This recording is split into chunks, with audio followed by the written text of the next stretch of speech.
Greetings, Earth enthusiasts. If you ever wondered about the incredible perspectives our planet has to offer from high above, you're in the right place. I am Dr. Clive Coetzee, and I'm thrilled to be your guide on this captivating journey into the world of remote sensing. Welcome. And please remember to like, subscribe to, and share this video. Thank you. In the previous video tutorial, we generated 3 temporal difference images from our WorldPop, SEDAC and LandScan datasets. And the idea is, or the basic concept behind it, or motivation behind it, is to generate images that visually display locations or regions that recorded either a positive increase or negative increase or no change in their population. So it's basically subtracting 2 images from one another to get the change. So that's the idea. And then we generated histograms of those temporal difference images to try to get an understanding of the size of these changes, locations that are recorded high versus medium increases, etc., etc. So that is what we did in our previous video tutorial. It's a continuation of our initial video tutorial where we generated just as the SEDAC, the WorldPop, SEDAC and LandScan population count images. Okay, so there's the code, we displayed them, and remember we generated export scripts or export codes for all of these images. So all of these images can be exported for you to use in your preferred GIS software. Mine is obviously QGIS. So as a matter of course, I export all my images to my Google folder, and obviously from there I download it straight to my QGIS. And then I can do whatever I want to do in QGIS with these images. And sometimes it's just much easier to work with them in QGIS than in an Earth Engine. But anyway, so these two complement one another. Okay, so we've generated, as I said, the images, the population count images for each of the 3 data sets. Then we generated temporal difference images for each of these 3 data sets. We displayed them as a layer within our maps, and then we generated histograms of each of these temporal differences, and we export them. So quite a mouthful of things that we've done. Okay.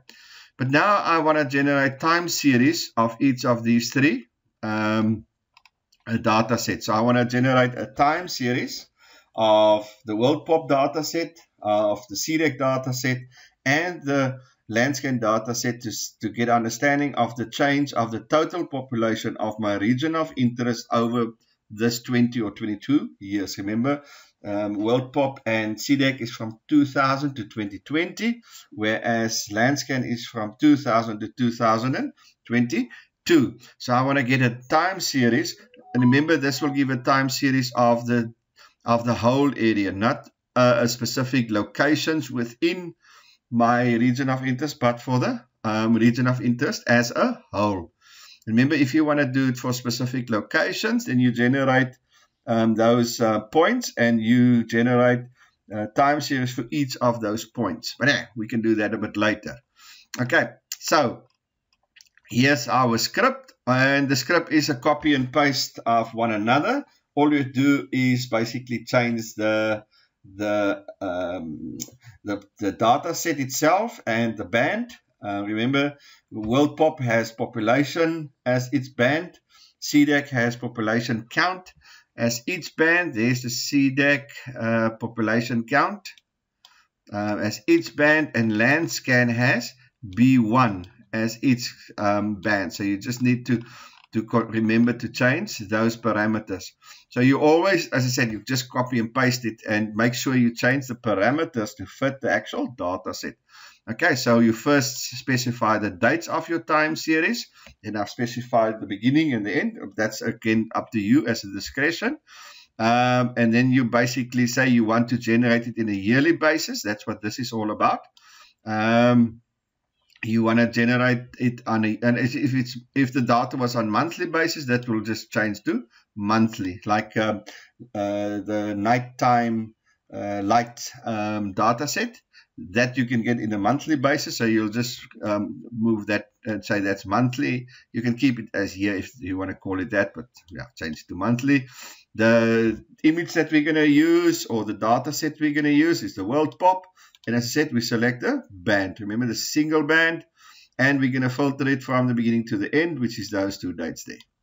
Okay, then we basically generate the time series itself. There we generate the time series. So we basically tell them is that get the data for year 1, and then advance by 1 year and get the data for that year, advance by 1 year, get the data for that year, etc., etc. So this is basically what this piece of code is all about. There's a sequence. You start from the year 0, you advance by 1 year. You see, that's the 1. You can make it 2, whatever the case might be, but you advance in 1 year.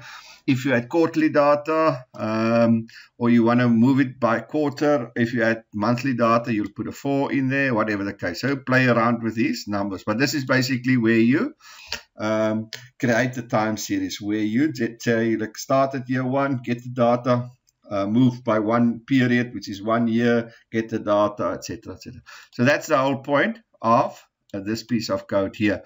And then obviously we're going to display the data as a time series. Okay, so what we're going to display? We're going to display this variable by year, which is the time series where we generated the time series. That is what we're going to display. We're going to display it as a table, and we're going to generate the sum of it and the scale. Again, you can change the scale there, and I'm giving it a title. Okay, so that is the code to generate a yearly time series of each of my 3 data sets. And I said I just basically copy and paste it. So there's the SEDAC. See, I've just changed the unique identifier and then the band name. And the rest stays exactly the same, and I'll just change it to SEDAC. Okay, now what is important is that you have to change the variable names. You see there, I've got start date 1. And that's, okay, so here all of my variables are as is, meaning there's no number behind it. And you don't have to use numbers. I just use numbers. So remember, there cannot be 2 variables of the same name. Okay, so very important to remember that. There cannot be variables, 2 variables of the same name. So there cannot be a start date for WorldPop and then a start date for SEDAC. The SEDAC variable has to be a different name. So I just made it start date 1 and end date 1, year 1, and then I made it SPOP. You'll see here I have it WPOP. So just remember that if you have copy and pasting of the code, make sure that your variable names are also unique. You cannot have more, because if you had, let's say, a different start, you had your start and your end date here, and you had a different start and end date here, but you give it the same variable name, then which one does it take? Which one does it, what does it uses? So please remember, when your variables names must be unique. Otherwise, you're going to run into problems. Okay, so please remember to make sure. So remember, there we've got start date 1. I need to make that start date 1 there as well. So for example, start date and start date. If I didn't put the 1 there, let's say just that, it will generally use this start date and not that start date. Now in this case it's the same thing, but let's say the start dates were different, then you're going to have a problem. So please be very careful when you copy and paste to make sure that you have unique variable names, that there's no variable names that are similar, that is more than once. Okay, and so for LandScan I generated a 2 for each one. Okay, you'll see there's a 2, and then LPOP where the other is SPOP, and SED for SEDAC, and WPOP for WorldPop. Remember there, I must change it.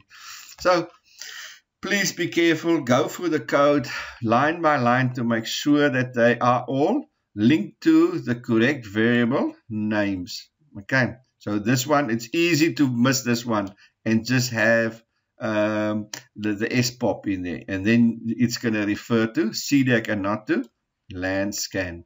Okay, so please make very, very sure that you when you copy and paste, generate unique variables and make sure that unique variable names are pulled through within that code, that it doesn't refer to other data sets. Okay, so that's very, very important. Please make a mental note of that. And then you simply run and save, run and save. So I've already run it. Okay, and there is my time series. See, from 2000 and to 2020. So it generated the 20 data points, the 20 time series points. You see, there it is for WorldPop. Then there's the one for SEDAC, also for the 20 years, and there's the one for LandScan. Now, this is seems like a bit of an anomaly here. Something went wrong, so we actually should start it maybe not at 2000, but at 2001. Let's do that quickly. So let's not start that at 2000, but let's start it at 2001, just to get rid of this anomaly, because that doesn't look right. You see, this is now where it's important. If I add start date and I didn't add the 2, it would use either this start date or the previous start date, and it won't work. Okay, so let's quickly just rerun it. We're not going to work with the map, so that can take a bit of time to generate. Let's just quickly, it's going to generate the time series 9. Yeah, so okay, so there it is, the WorldPop one. There is the SEDAC, and you can see there we just get rid of it, and there's the LandScan one. Okay, so let's look at, yeah, so that's a LandScan, just we've taken out that anomaly. It shouldn't be there. So let's have a look. It says that it is increased. Remember that now this is again where it's a bit problematic. The WorldPop is total population per cell, not total population for the whole area. It's total population for the whole, for per pixel size. Okay, remember we have to sort of, they are now multiplied, I think, by 100 to get to its, because remember the resolution is 100 versus other resolution 1000. So if we roughly multiply this by 100, we should equalize this number with this number. So it's generating, say, let's say from 41,000. So it suggested that in 2000 there was 41,000, and that increased to 74,000. So almost a doubling, 41,000 to 74,000. Let's look at SEDAC. SEDAC is about 40,000 to about 70,000. So very similar between the WorldPop and the SEDAC numbers. Now from LandScan is much less. Well, 2000 so would have been about 38,000, so not that different to these numbers. And according to LandScan, it increased to 57,000, which is obviously much less than the 70,000 number of the rest. But they suggest fairly similar movements. In terms of the time series, it's just in the absolute numbers towards the most recent past, the numbers sort of are a little bit different. But in general, you can see between the 3 data sets, in terms of their absolute numbers of population in time series format, it's very, very similar. So that gives some confidence in that the numbers seems to be fairly accurate. Now, obviously, we need to compare that with now official statistics from your specific country. Whether it is using your census numbers or whether it's using mid-year population estimates or whatever numbers you guys have in your official statistics. In South Africa, we use Statistics South Africa. They do a census every 5 years, and then they also do every year a mid-year population estimate, and we can then compare those estimates and the census numbers with these numbers to see whether they match official statistics. And in my experience, there's not much of a difference. A little bit here and a little bit there, but the trends are very similar. It's just the magnitudes at some points are a little bit different. But nonetheless, we can generate, and this year you can generate for any location. So you can generate any area within your region of interest, and you can create a, remember, you can create a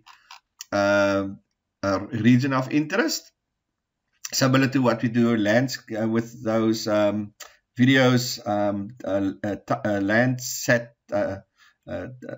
time-lapse videos. We can do the similar. You just add in your region of interest. Okay, so if you have a specific location, city, town, country, wherever, you just import that into our geometry here, and you just run it, and it will generate the time series population count for your specific region of interest. So it's very straightforward. You just copy and paste the code, and you just change your region of interest. Okay, so that's what we're going to do. Now, I've also wanted to know, okay, that's for the whole region of interest. But I know within my region of interest, I have towns. So there's a town there, there's a town there, there's a town there. So I've got about 6 or 7 towns within my region of interest. And I want to know the population counts for my towns over this period, or over in time series format. Okay, so what I do is I generate, and what I don't want to do is to run this code 7 times, because that's obviously the option. I can add these 7 regions of interest in here, and then just run the code for each region of interest and copy and paste it. So that's one option. Remember, I can copy and paste this. I can export this stuff. Okay, I can export it. So I can do that over and over and over for all 7 of them. Run the code 7 times, generate the time series, and copy and paste it or export it to my Excel. So that's one option. Okay, I add in the assets, I add the shape files for each of my regions of interest, for each of the 7 towns, and I run this code 7 times, and I get the data and I export it to Excel. So that's one option. The other option is to generate, let's go there quickly.